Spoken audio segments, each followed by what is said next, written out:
Well, we don't exactly have the Ford Bronco yet, but we do have the Bronco R. Now, many have said this is a prototype, but Ford has actually said it is actually running in the Baja 1000 this year. So we're going to talk about that. We're also going to talk about the fact that the debut date for the Bronco got pushed again. I'm sure you've probably heard that one. Also want to talk about, we're going to call it a love it or hate it session, because you've left a lot of comments down in the videos I've made previously on the Bronco about if it's going to be a real Bronco. Is it just some fake imitation that Ford's trying to bring back to make a couple bucks? So let's get started on the Bronco R. If you're new here, thanks for tuning in to Real Steel Cars. I'm Kevin, and the prototype, they say, Bronco R isn't actually a prototype. Ford says it is racing in this year's Baja 1000.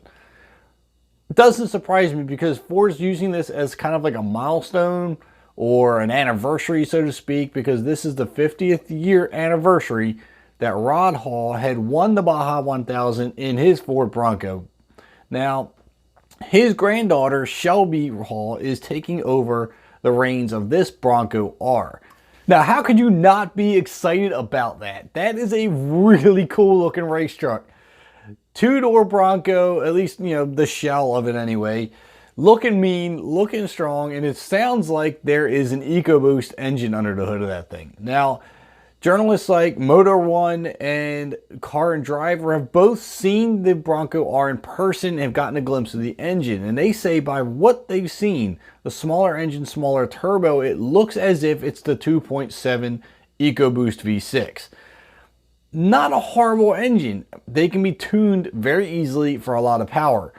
Now, again, this is the race truck. This is the race truck that we're not going to see this in the showroom floors. We're not going to see the big exaggerated wheel wells and things like that. Look really, really cool, by the way.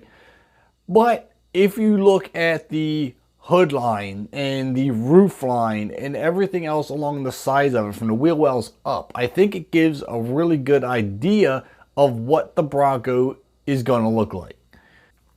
The front grille is almost identical to a lot of the renderings that are running around on the Bronco. This is pretty cool. I love the look of the new grille. It does look a lot like the old grille, which is why I like it. It gives a nice clean look. I love the way the Bronco R is written in the grille. We're obviously not going to get Bronco R. We'll just get Bronco, which is fine with me. But it looks really cool. It looks really clean. I love the look of it.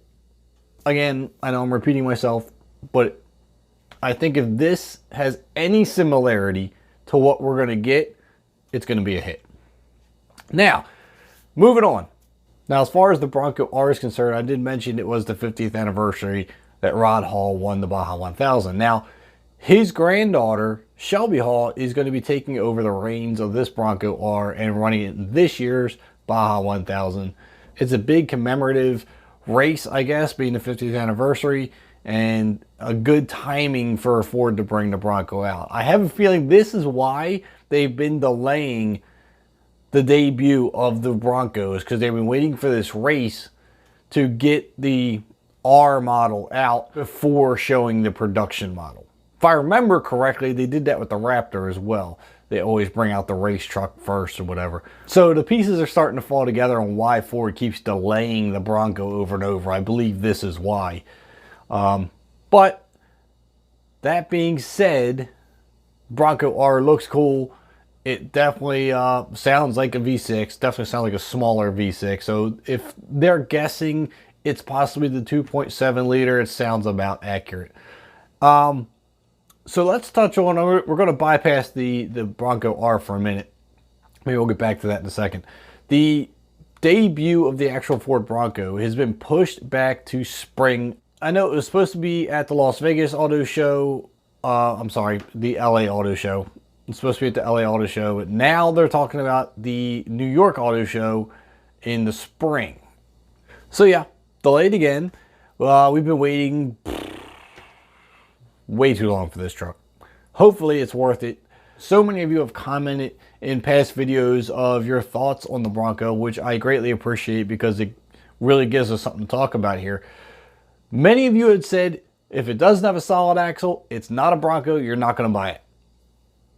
And I don't know if I'm exactly on board with you on this one or not, because from a rock crawling perspective, I agree with you. It should have a solid axle.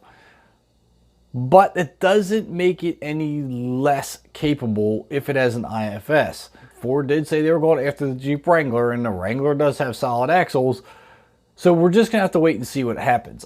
IFS is kind of gotten a lot stronger and a lot more capable over the years. Ford has done a phenomenal job with the Raptor. I know many of you are going to say that's a Baja race truck. It has nothing to do with hardcore off-roading, but it has proven itself well off-roading, even over rocks. So I'm not dismissing the IFS just yet. I'm not saying it won't be capable of doing it. So we're just going to have to wait and see before passing judgment on what's going to happen. Now, as far as the four doors are concerned, let's face reality. It is 2019. Things are evolving. You can't just bring back a vehicle from decades and decades ago and expect to bring back the same exact vehicle, because demands are much larger these days. People have larger families. They want to fit everyone in. So you have to appeal to the masses. Yes, there will be a two-door version, but there will also be a four-door version. Jeep went through the same thing. When Jeep came out with the four-door version, everyone lost their mind. It was like the antichrist of car decisions. It was the worst thing possible. But guess what? After people had time to soak it in and realize the practicality of it, it became the top seller. Way more four doors were sold than the two doors. So the thing is, give it a chance before you crucify it. I think the four door is going to go well. Do I think the two door is going to sell better? Absolutely. This isn't the Jeep. This is the Bronco. The two door will definitely sell better than the four, but it doesn't mean the four door isn't going to do well. Practicality is kind of the thing these days. If you've noticed, so many auto manufacturers have gotten away from cars in general because people just aren't buying them now. They want trucks. They want utilitarian. They want space. They want the four-wheel drive. They want everything that comes with it. So in order to get that, you need to add the extra two doors. So therefore, you're going to get a four-door Bronco. Deal with it. I think it's going to do really good. I think the two-door is definitely going to be the top seller. If I were to get one, and I'm hoping that things pan out to where it looks good, it's capable, and it's affordable, I might actually get one. If I do, it probably will be the two-door. Now, I know a lot of you have also commented that there's not going to be a V8 option and saying that if it's not a V8, it's not a Bronco. Well, I kind of agree with you. I really, really wish there was a 5-liter V8 option for this truck. It would be absolutely epic. But unfortunately, Ford is phasing out the 5-liter engine and strictly going with their, what they say, more fuel efficient and more powerful EcoBoost engines. So we're going to have to accept that there's going to be an EcoBoost and there's not going to be a V8, at least as of now. That may change down the road. Maybe if enough people boycott it or enough people go to Ford saying they want a V8, then maybe we'll actually get one, but I wouldn't hold your breath as of right now. But I don't know. Again, this is one of those scenarios where you need to really accept the fact that, look, we're moving into the future and people are looking for fuel economy, and turbos are pretty much in every vehicle now to make them not only more fuel efficient, but more powerful. And the EcoBoost engine, I think the 3.5 is definitely more powerful and more torquey than the 5-liter, but you know, it does not give you that V8 sound that everybody wants. Now, I don't think that everyone is exactly on board with the styling. So many comments about it looks like a Range Rover, it looks like a 4Runner, and it looks like a 1990s Ford Explorer. All of these things are renderings. Keep in mind, all this is just renderings. We're guessing at what it looks like. So until the production model comes out, let's keep an open mind. Let's think about this positively. So whether it's a solid axle or a beefy IFS, Ford is saying it's going to be extremely off-road capable and will battle the Jeep Wrangler. So I don't see any reason to doubt Ford's statement there. They've made these statements in the past. They've come through with them. So let's give them a chance before we go throwing stones. That being said, I guess the first sighting of the Bronco that we're going to find is going to be in the Baja 1000. Shelby Hall is going to be racing, taking over her grandfather Rod Hall's spot, which does make it a pretty cool way to debut the Bronco.